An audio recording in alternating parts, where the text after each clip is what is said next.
আসিফ নজরুল স্যারের উদ্দেশ্যে, আপনি এখনো সময় আছে, ইলেকশনের আগে আগে আমাদের প্রবাসীদের 12 দফা দাবি মেনে নেন।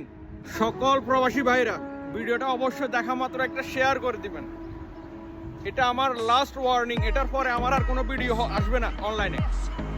আমি এখনো বলতেছি, অতীতে বলেছি, ভবিষ্যতে যদি প্রয়োজন হয় আবার বলবো। এটা দেখছেন, এটা হচ্ছে বুথ বিল্ডিং। এই বুথ বিল্ডিংয়ে আমি বান্ধি রাখবো। যারা আমাদের প্রবাসীদের দাবি দাওয়া মানবে না, তাদেরকে এই বুথ বিল্ডিংয়ে আনি বান্ধি রাখবো।